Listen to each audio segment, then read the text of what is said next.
Ketahuilah,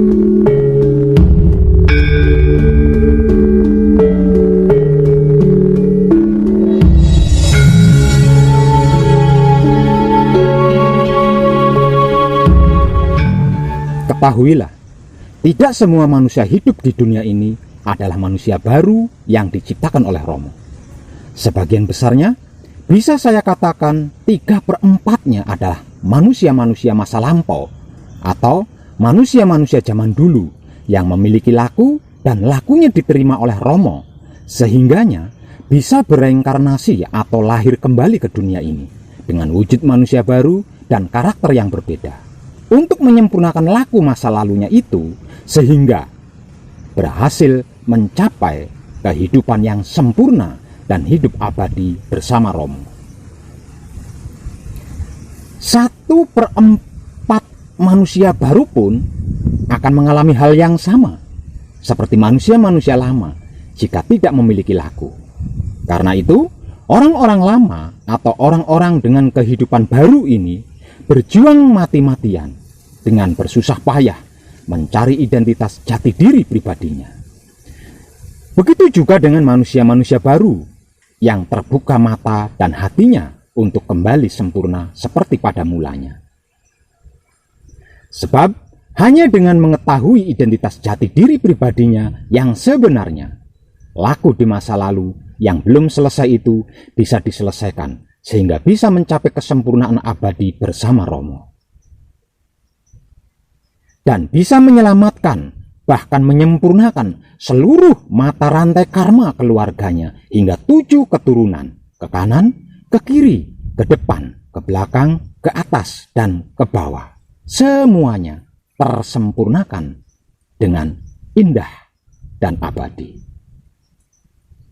Artinya, seluruh keluarga yang sudah tidak di dunia ini lagi bisa mencapai kesempurnaan melalui dirinya. Dan yang masih ada di dunia ini selamat, tidak mengalami masalah duniawi apapun, tidak mengalami sakit jenis apapun, dan tidak mengalami penderitaan dunia dalam bentuk apapun. Namun sayang 1000 kali sayang saya katakan, tidak semua orang bisa berhasil menemukan identitas jati diri pribadi yang sebenarnya. Baik melalui bimbingan dari seseorang ahli atau lelaku sendiri dengan cara bertapa, dan lain sebagainya. Karena hal ini teramat sangat rumit dan membutuhkan waktu yang sangat panjang. Orang-orang yang sudah berhasil mencapai tingkatan ini pun belum tentu mau mengajarkannya kepada orang lain. Karena lagi-lagi dikarenakan saking rumit dan panjangnya waktu pembelajaran untuk mencapainya. Saya punya kisah nyata yang menarik mengenai hal ini. Beberapa waktu yang lalu, ada manusia hidup berasal dari Kediri yang ingin mencapainya. Dan dengan terus terang, saya katakan bahwa ini bukanlah main-main. Ini adalah sesuatu hal yang tidak gampang dan tidak mudah, serta tidak singkat. Namun, dia tetap menyatakan kesiapannya untuk mempelajarinya. Apapun yang terjadi, tetap maju katanya. Atas tekadnya itu, saya pun mulai menuntunnya dengan tanpa tedeng aling-aling. Berbagai macam laku spiritual yang kesemuanya itu tidak ada yang mudah saya bimbingkan berbulan-bulan lamanya. Setelah hampir mencapai puncak keberhasilan orang Kediri ini, saya beritahu identitas jati dirinya yang sebenarnya, bahwa dia adalah manusia reinkarnasi dari masa lalu, dari manusia zaman dulu yang tidak sesuai dengan harapan angan-angan 4 anasir yang diinginkannya. Dan ketika saya menguji kesungguhannya untuk yang terakhir kalinya sebelum saya tuntun untuk menyaksikan kesejatiannya, orang Kediri ini langsung angkat tangan, mundur nyerah, tidak mau menjalankan garis hidup yang telah tertulis dalam kitab hidup atau Lauhul Mahfuz. Dia memilih kembali menjadi orang awam, menjadi manusia yang setiap waktunya dipermainkan oleh nafsu 4 anasirnya, bersama seluruh keluarganya, dengan 1000 masalah, 1000 penyakit, 1000 penderitaan duniawi, dan mati tersesat bersama seluruh keluarganya daripada kesempurnaan abadi bersama Romo. Dan bisa menyelamatkan, bahkan menyempurnakan seluruh mata rantai karma keluarganya hingga 7 turunan. Ke kanan, ke kiri, ke depan, ke belakang, ke atas, dan ke bawah. Yang artinya, seluruh keluarganya yang sudah tidak di dunia ini bisa mencapai kesempurnaan melalui dirinya. Dan yang masih ada di dunia ini, selamat. Artinya tidak mengalami masalah dunia apapun, tidak mengalami sakit jenis apapun, dan tidak mengalami penderitaan dunia dalam bentuk apapun. Aneh ya? Sungguh aneh. Semua orang, seluruh manusia hidup mendambakan hal ini. Namun orang Kediri ini justru sebaliknya. Dan saya pun baru menemukannya sekarang. Dan satu orang ini, bahwa Romo juga menciptakan makhluk seperti orang dari Kediri ini. Saya pun tidak memaksanya. Semua laku spiritual yang sudah saya perjuangkan dengan susah payah membimbing dia, saya putus total. Dia pun saya kembalikan sebagai manusia awam lagi. Manusia yang di setiap waktunya menjadi permainan nafsu 4 anasirnya. Dengan semua dan seluruh masalahnya, penyakit dan penderitaannya, serta karma-karma yang sudah menjadi garis hidupnya. Sebagai mayat hidup yang belum mengenal hidupnya dan maha hidupnya. Pertanyaan saya sekarang untuk panjenengan semuanya. Apakah panjenengan setelah mengetahui identitas jati diri pribadi saya ulang. Pertanyaan saya sekarang untuk panjenengan semuanya.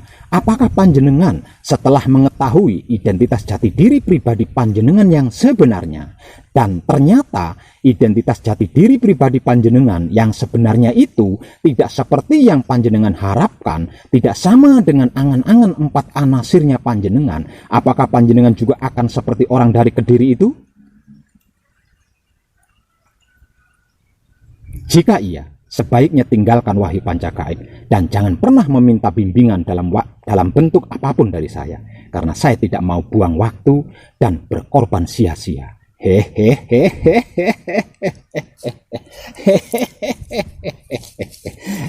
Dan tenan, ada-ada saja Romo ini. Sungguh lengkap dan komplitnya Romo menciptakan makhluk, bukan? Namun apapun itu bisa diubah sesuai keinginan kita kan? Kan datnya Romo, yaitu hidup, ada di dalam diri kita. Artinya kehendak Romo, ya kehendak kita.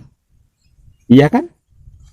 Artinya lagi, satu misal contoh, jika Romo memberikan garis bengkok, kita bisa mengubahnya menjadi lurus. Kalau Romo memberikan kehidupan menderita, kita bisa mengubahnya menjadi sempurna. Bahkan jikalau Romo memberikan kematian hari ini, kalau kita belum menghendakinya, kita bisa menundanya sampai kita menghendakinya. Itu kalau kita sudah berhasil mencapai tingkatan kesadaran murni, atau tingkatan suci, atau tingkatan manunggal jati. Tinggal manusianya itu mau apa tidak. Kalau sudah mau, bisa apa tidak. Nah, untuk bisa mencapai tingkatan kesadaran murni atau suci atau manunggal jati ini, ya kita harus belajar toh. Dan belajarnya inilah yang rumit dan membutuhkan waktu yang tidak sebentar. Sungguh meruginya dirimu yang sudah mencapai tingkatan ini jika sampai terjatuh menjadi orang awam lagi. Para kadang kinasiku sekalian, hampir seluruh manusia mendambakan atau menginginkan kebahagiaan dan ketenangan. Namun semua yang mencari kebahagiaan dan ketenangan itu tidak mengerti, tidak memahami, bahkan tidak mengetahui apa dan bagaimana itu bahagia, apa dan bagaimana itu tenang.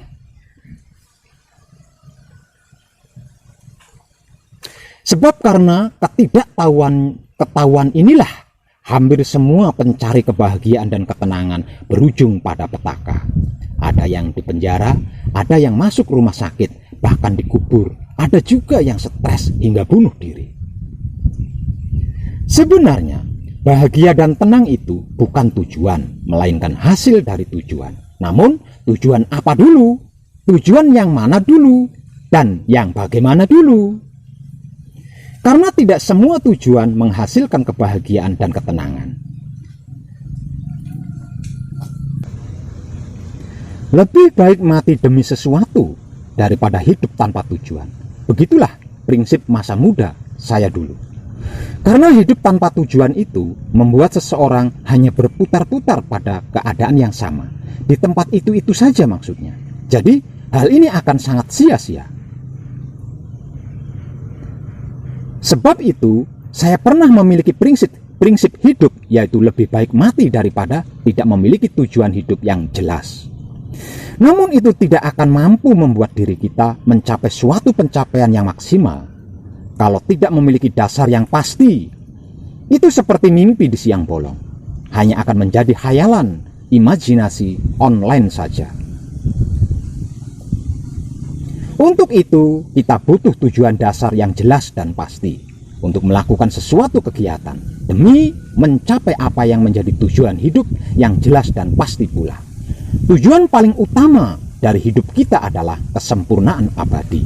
Karena hanya di dalam kesempurnaan abadilah kebahagiaan dan ketenangan jiwa dan raga berada. Itu jelas dan pasti. Ini terlepas dari apakah seseorang itu meyakini agama atau tidak. Apakah seseorang itu meyakini agama ini atau agama itu. Kita semua sedang mencari sesuatu yang lebih terbaik dalam kehidupan dunia ini.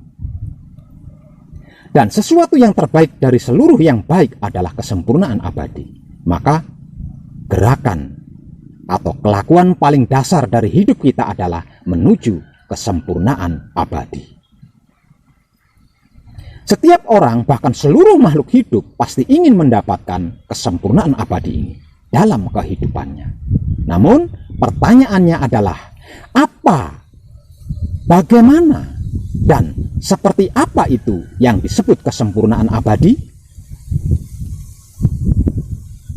Semua orang berusaha keras untuk mencapai tujuannya. Usahanya itu bisa diistilahkan seperti kepala jadi kaki, kaki jadi kepala. Bahkan tidak peduli halal atau haram. Sampai-sampai jual harga diri pun dilakukan untuk itu. Namun tidak semua orang yang berusaha keras untuk mencapai tujuan itu mengerti, memahami, dan mengetahui apa, bagaimana, dan seperti apa itu yang disebut kesempurnaan abadi. Ngertinya, pahamnya, taunya hanya sebatas bahagia dan tenang saja. Dan pertanyaannya lagi sekarang, benarkah mengerti, memahami, dan mengetahui apa dan bagaimana itu arti maksudnya bahagia dan tenang? Apakah bahagia dan tenang itu kaya raya, punya rumah dan kendaraan mewah, punya pengaruh, wibawa, punya penghasilan, punya usaha, bisnis, berpangkat tinggi, jadi bos, banyak istri simpanan, cantik-cantik lagi. Kalau wanita, banyak suami simpanan, ganteng-ganteng lagi. Ngertinya, pahamnya, taunya, kebanyakan orang bahagia dan tenang itu kalau kaya raya, punya rumah dan kendaraan mewah, punya pengaruh, wibawa, berpangkat tinggi, jadi bos, banyak istri simpanan, cantik-cantik lagi. Kalau wanita banyak suami simpanan, ganteng-ganteng pula. Dikiranya itu adalah kebahagiaan dan ketenangan. Sebab karena itu, demi untuk mendapatkan rumah dan kendaraan mewah, punya pengaruh, wibawa, berpangkat tinggi, jadi bos, banyak istri simpanan atau banyak suami simpanan, apapun dilakukannya, tidak peduli itu memalukan atau tidak, merugikan orang lain atau tidak, menyakiti orang lain atau tidak. Yang penting mendapatkan itu semua agar supaya bahagia dan tenang hidupnya. Oh my God. Kalau kebahagiaan dan ketenangan itu bisa diukur dengan rumah dan kendaraan mewah, punya pengaruh, wibawa, berpangkat tinggi, jadi bos, banyak istri simpanan atau banyak suami simpanan, coba tanyakan kepada mereka yang mempunyai rumah dan kendaraan mewah, punya pengaruh, wibawa, berpangkat tinggi, jadi bos, banyak istri simpanan atau banyak suami simpanan itu. Bahagiakah mereka? Tenangkah mereka? Kalau bahagia, kenapa mereka takut tersaingi dan kalah? Kalau tenang, mengapa dan kenapa semakin bagus rumahnya, semakin tinggi pula pagar rumahnya dan rapat? Ada satpamnya lagi, ada anjing galaknya lagi. Hayo. Bahagia dan tenang itu soal pikiran, hati, dan syahwat.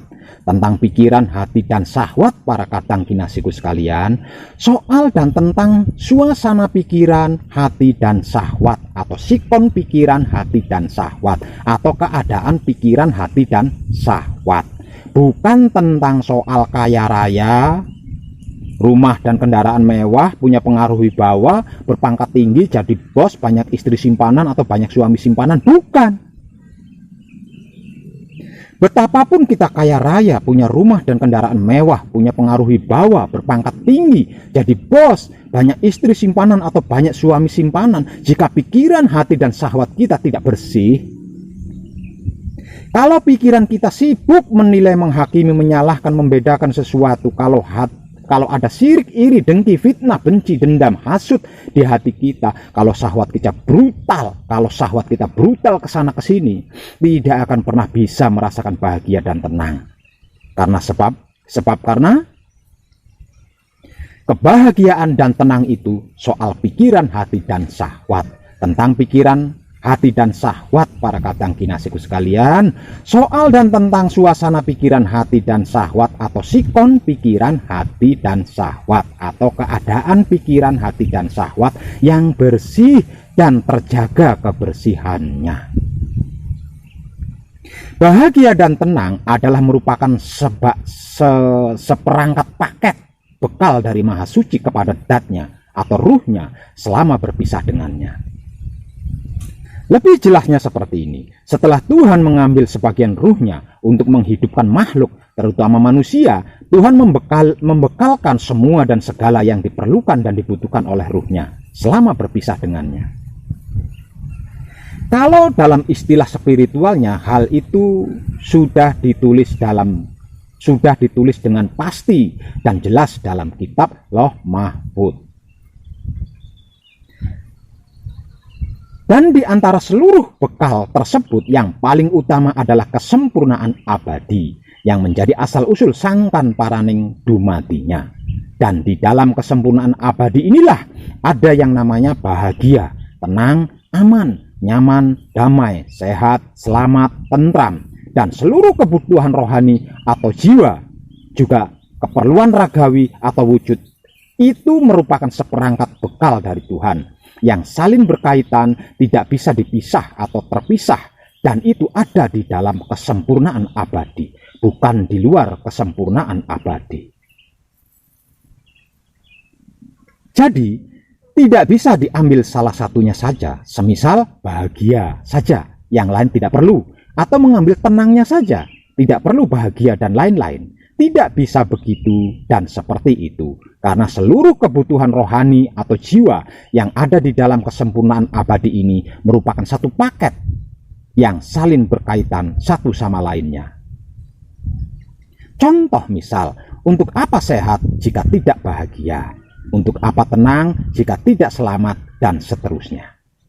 Dan seluruh isi dari kesempurnaan abadi ini ada di dalam diri kita sendiri, dan tidak bisa diraih dengan pikiran, hati, dan syahwat yang tidak bersih. Jadi tidak bisa diraih dengan cara lain, apalagi meraihnya keluar diri.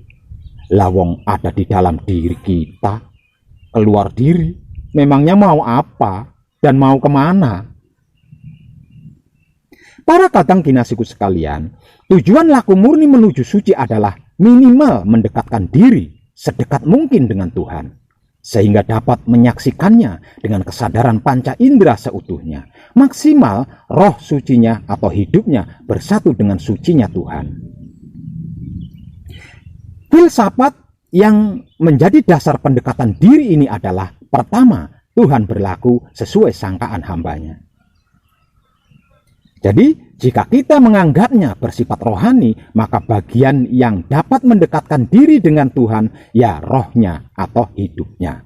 Kalau menganggapnya bersifat wujud, maka bagian yang dapat mendekatkan diri dengan Tuhan ya wujudnya. Namun jikalau menganggapnya bersifat rohani juga wujud, berarti yang dapat mendekatkan dirinya yaitu jiwa dan raganya.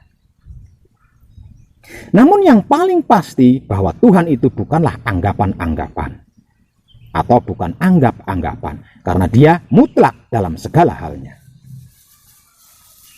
Kedua, Tuhan adalah maha suci, dan suci itu bukan warna, bukan pula bentuk, juga bukan keakuan, melainkan kemurnian yang bersih, yang tidak tercampuri oleh apapun. Dan hal ini terdapat di bagian tubuh kita sendiri, tersebut pikiran, hati, dan syahwat, yang secara spiritual disebut-sebut sebagai Baitul Makmur, Baitul Muharram, dan Baitul Muqaddas, atau Sirullah, Datullah, Sifatullah, atau Nurullah, Nur Muhammad, dan Nur Ilmu Muhammad. Maka yang dapat diterima Tuhan untuk mendekatinya adalah suci. Jadi, mau mendekatkan diri dengan Tuhan menggunakan cara dan teknik apapun, jika pikiran, hati, dan syahwatnya tidak bersih, tidak murni, bagaimana mungkin bisa? Satu-satunya adalah tasawuf. Tasawuf adalah ilmu yang membahas masalah pendekatan diri manusia kepada Tuhan melalui penyucian rohnya. Sebab karena itu tidaklah mengherankan kalau kata sufi dan tasawuf dikaitkan dengan kata-kata Arab yang mengandung arti suci. Salah satu contohnya, kata kafa dalam arti suci dan sufi adalah orang yang disucikan.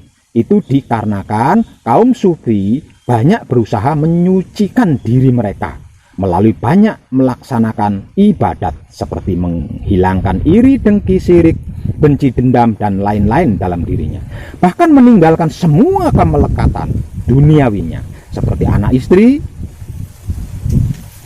dan kepemilikan harta benda. Di antara semua pendapat itu, pendapat terakhir inilah yang banyak diterima sebagai asal kata sufi.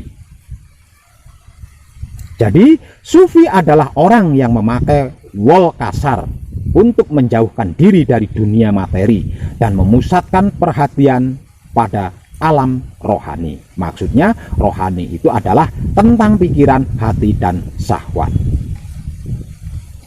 Di era modern yang lebih gaul disebut sebagai zaman milenium ini hanya terdapat pada kedirian seorang putra Romo.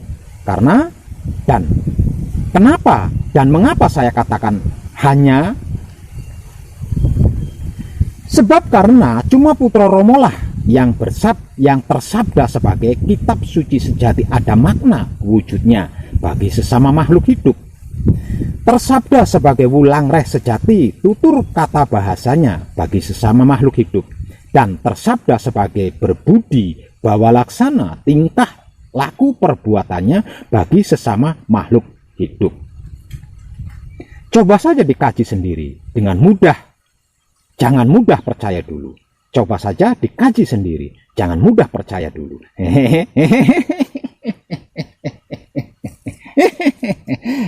Dan tenang. Dalam filsafat Yunani, hidup manusia adalah suci dan tidak berjenis kelamin, serta berasal dari sucinya Tuhan. Sebab karena itu disebut sebagai roh suci atau Ruh Kudus.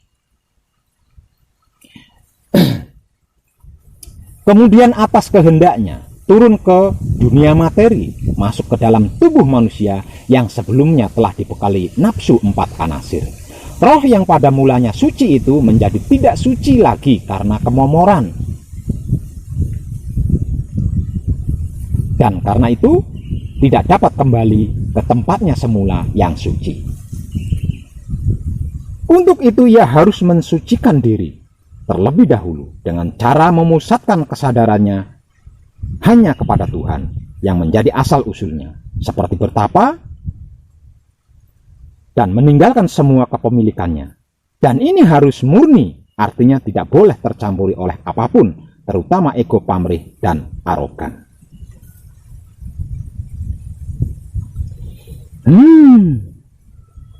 Rumit ya, sulit dan berat. Namun tidak dengan laku murni menuju sucinya putra, cukup patrap samadhi dan mempraktekkan kekudangan Romo, selesai. Sesederhana itu, ya, sesederhana itu. Kan hidup atau roh suci atau Roh Kudus, kalau digambarkan sesuatu cahaya, maka tiada redup dan henti-hentinya. Sinarnya selalu memancar dari Tuhan. Begitu juga sebaliknya, saling menyinari terang cahayanya. Tuhan memberikan dan hidup mengembalikannya. Jadi tidak perlu diapa-apain lagi, tidak harus di itu ini, cukup nikmati dengan rasa syukur, kesadaran, cinta, kasih sayang yang sadar hidup. Koneksinya klimaks deh.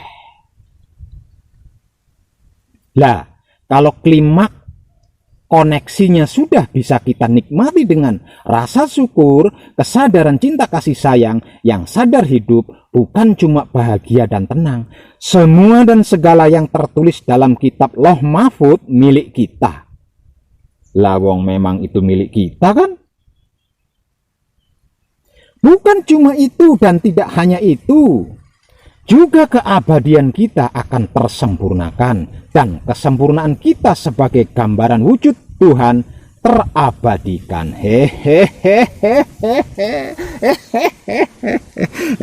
Dan tenang.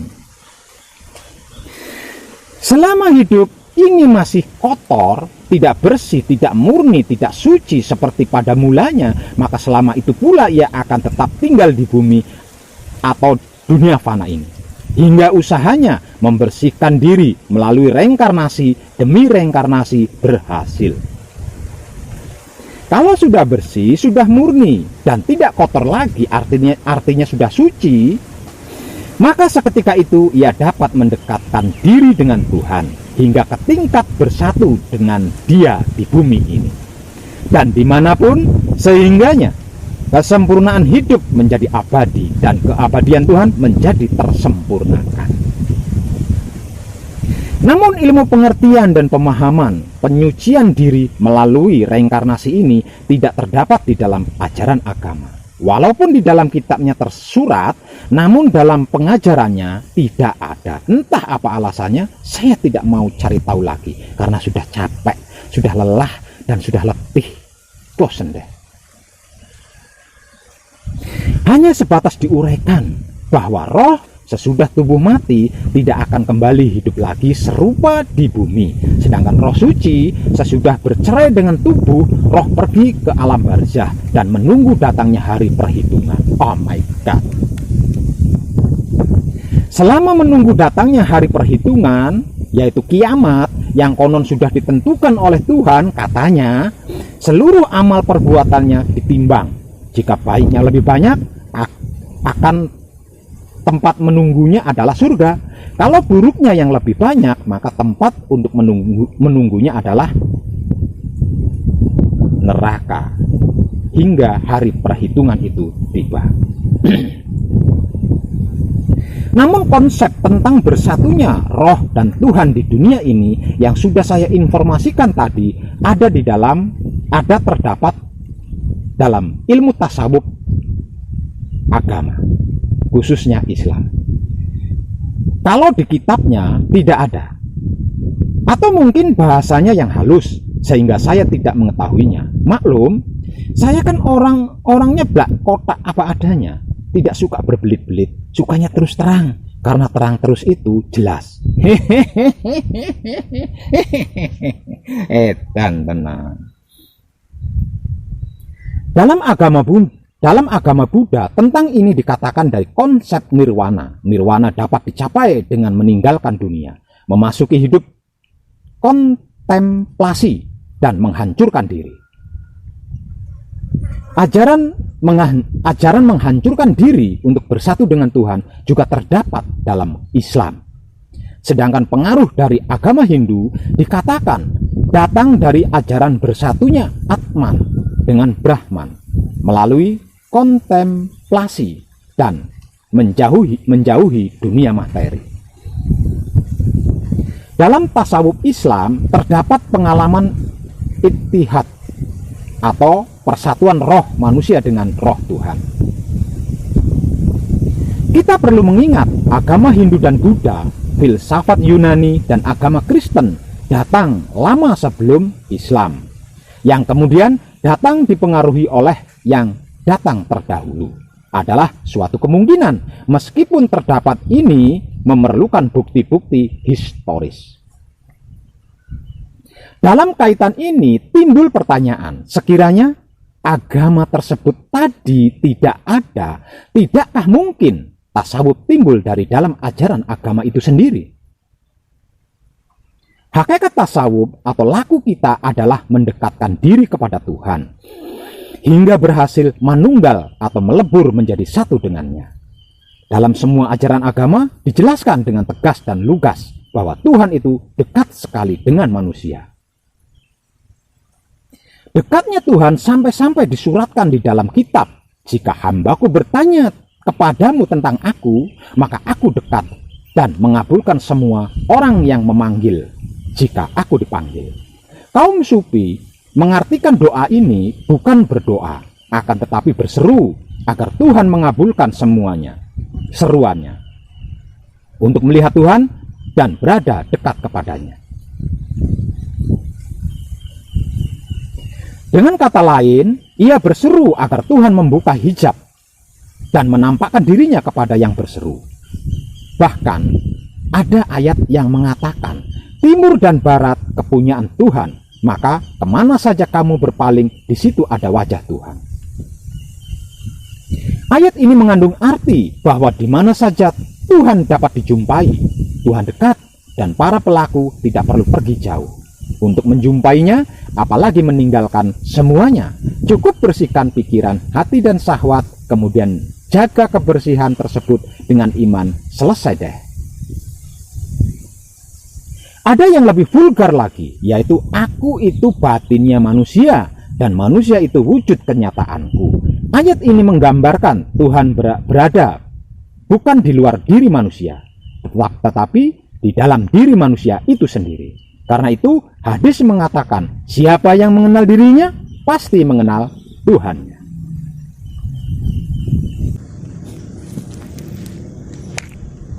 Untuk mencari Tuhan, para pelaku tidak perlu pergi jauh. Cukup ia masuk ke dalam dirinya, dan Tuhan yang dicarinya akan ia jumpai di dalam dirinya sendiri. Dalam konteks inilah ayat berikut dipahami kaum pelaku. Bukanlah kamu yang membunuh mereka, tapi Allah lah yang membunuh. Dan bukanlah engkau yang melontarkan ketika engkau melontarkan pasir, tapi Allah lah yang melontarkan. Di sini kita sebagai para pelaku melihat persatuan manusia dengan Tuhannya. Sesungguhnya perbuatan manusia adalah perbuatan Tuhan jua. Apapun dan bagaimanapun bentuk perbuatan itu, mau baik atau buruk, tinggal manusianya bisa tidak, mampu tidak menyaksikan hal itu dengan kesadaran murninya. Tidak selembar daun kering pun yang jatuh ke bumi ini yang tanpa kehendaknya. Semua kehendaknya, geraknya, dan kuasanya, bahkan dia sendiri. Bahwa Tuhan dekat bukan hanya kepada manusia, tapi juga kepada makhluk lain, seperti hewan, tumbuhan, dan lain-lain. Sebagaimana dijelaskan hadis berikut ini, pada mulanya aku adalah harta yang tersembunyi. Kemudian aku ingin dikenal, maka aku ciptakan makhluk, dan melalui mereka aku pun dikenal. Di sini terdapat pengertian dan pemahaman bahwa Tuhan dan makhluk bersatu. Dan bukan cuma manusia saja yang bersatu dengan Tuhan, melainkan seluruh makhluk. Di sini letak perlu dan pentingnya saling berkomunikasi atau berinteraksi satu sama lainnya dengan kesadaran cinta kasih sayang. Kalau ayat-ayat tadi itu mengandung arti ittihad, maksudnya persatuan makhluk, khususnya manusia dengan Tuhan. Dan hadis berikut ini mengandung konsep wahdat al-wujud, kesatuan wujud makhluk dengan Tuhan. Demikianlah ayat-ayat Alkitab dan Al-Quran serta hadis Nabi yang menggambarkan betapa dekatnya Tuhan kepada makhluknya, terutama manusia yang berhati nurani. Gambaran serupa ini tidak memerlukan pengaruh dari luar atau dalam, agar seseorang yang beragama dapat merasakan kedekatan Tuhan ini secara benar-benar sadar, bukan hanya katanya belaka. Dengan kebersihan pikiran, hati, dan syahwat, khusyuk beribadat pasti akan merasakan kedekatan Tuhan, lalu melihat Tuhan dengan mata hati atau mata kasat, dan akhirnya mengalami persatuan rohnya dengan roh Tuhan abadi nan sempurna.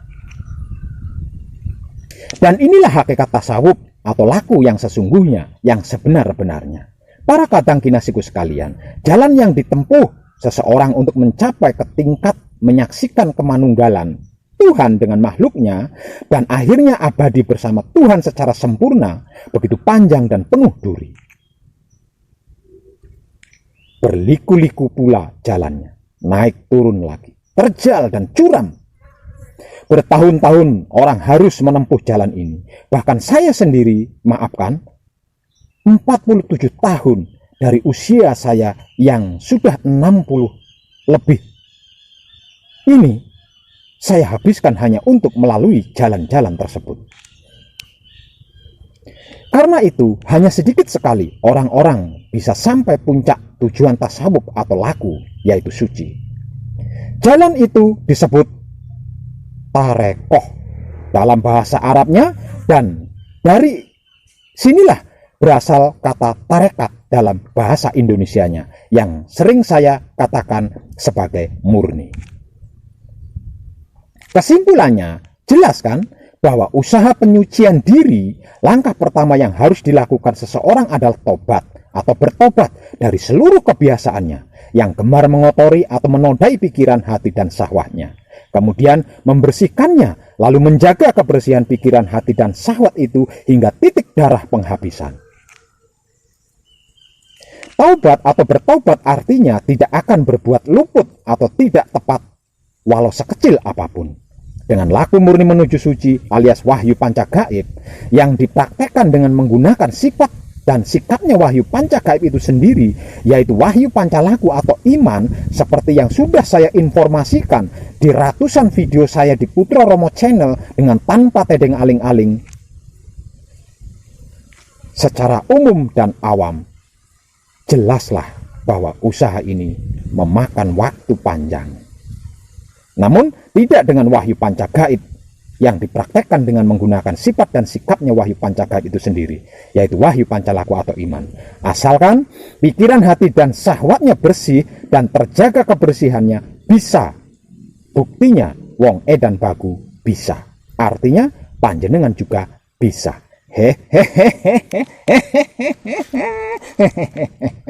Edan tenang.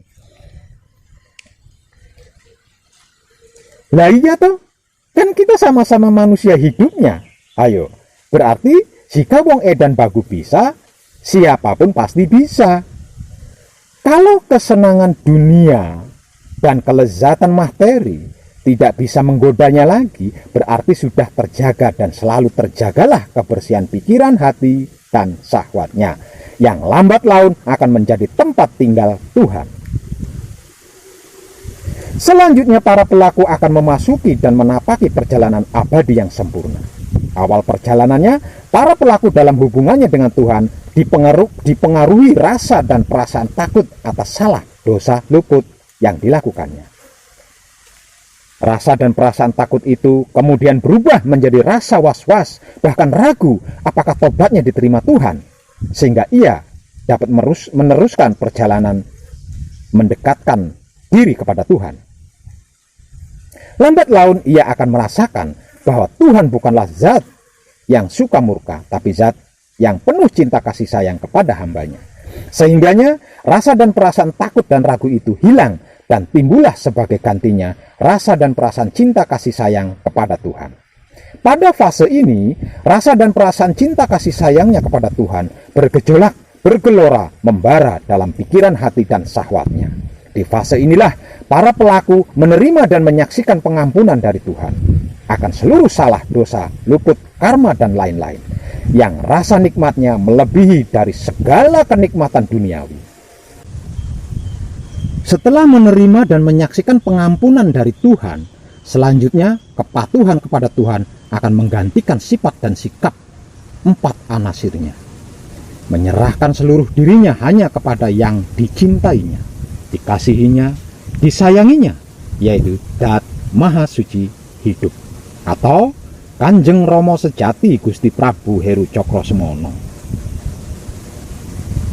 Lalu secara otomatis pikiran, hati, dan syahwatnya kosong dari segala-galanya, kecuali dari diri yang dicintai, kasihi, dan sayangi, yaitu Dat Maha Suci Hidup atau Kanjeng Rama sejati Gusti Prabu Heru Cokrosemono. Sehingganya apapun itu, bagaimanapun itu adalah dia sendiri, bukan kita, aku, atau kamu.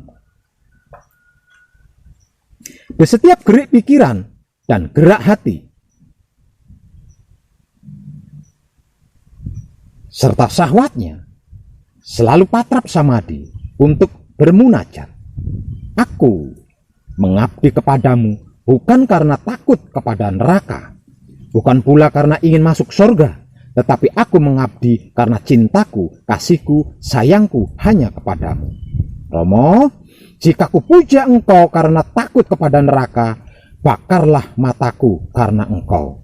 Janganlah sembunyikan keindahanmu yang kekal abadi itu dari pandanganku.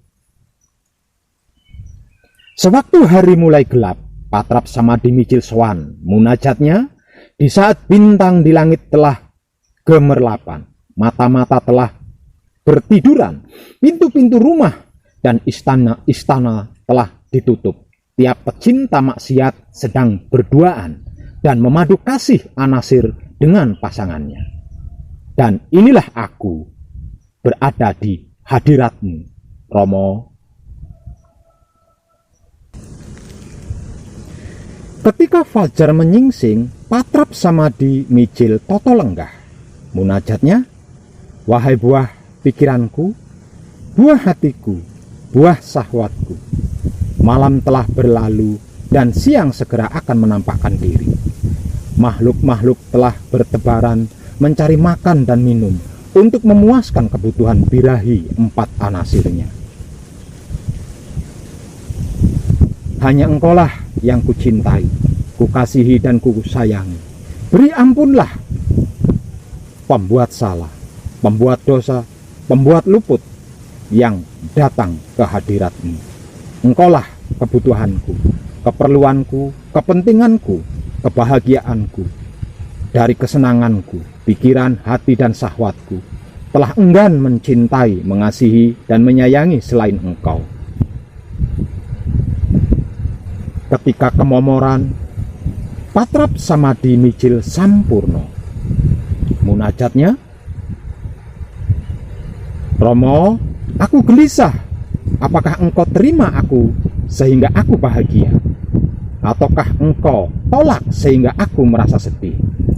Demi kemahakuasaanmu, inilah yang akan kulakukan selama engkau beri hajat kepadaku. Sekiranya engkau usir aku dari depan pintumu, aku tidak akan bergerak, karena cinta kasih sayangku kepadamu telah memenuhi pikiran, hati, dan syahwatku. Begitu penuh pikiran, hati, dan syahwatnya dengan rasa cinta kasih sayang kepada Tuhan. Seandainya ada yang bertanya kepadanya, apakah kamu benci kepada setan yang jahat dan keburukan? Pasti akan menjawabnya, cinta kasih sayangku kepada Tuhan tidak meninggalkan ruang kosong di dalam pikiran, hati, dan syahwatku untuk benci. Hehehehe dan benar. Para kadang kinasiku sekalian, ku cintai engkau dengan dua cinta kasih sayang. Cinta kasih sayang karena diriku dan cinta kasih sayang karena dirimu. Cinta kasih sayang karena diriku membuat aku lupa yang lain dan senantiasa menyebut namamu. Cinta kasih sayang kepada dirimu membuat aku melihat engkau karena engkau bukanlah hijab. Tiada puji bagiku untuk ini dan itu. Bagimulah puji dan untuk semua. Amin. Apa yang saya informasikan dalam rekaman video saya kali ini belumlah selesai. Artinya masih ada sambungannya. Untuk memperpendek durasi videonya supaya tidak makan kuota, saya hentikan sampai di sini dulu dan akan saya sambung dalam video berikutnya sebagai sambungannya. Itu pun jika ada waktu dan sikonnya mendukung. Dan tenan. Tercerahkanlah panjenengan semuanya. Dan salam setuhan penuh cinta kasih sayang dari dalam lubuk hati saya, Wong Edan Bagu yang paling dalam. Selamat, selamat, selamat. Rahayu, rahayu, rahayu. Damai, damai, damai, tentram. Saya Wong Edan Bagu ngaturaken sugeng rahayu lir ing sambikala amanggih yuwana. Pinayungan mring ingkang maha suci. Basuki yuwana teguh rahayu slamet. Berkah selalu untuk semuanya tanpa terkecuali. Terutama para sedulur, khususnya para kadang konto dan kanti anom saya yang senantiasa direstui yang dat maha suci hidup. Om, santi, santi, santi, om. Wassalamualaikum warahmatullahi wabarakatuh. Terima kasih, terima kasih, terima kasih, dan salam kebajikan.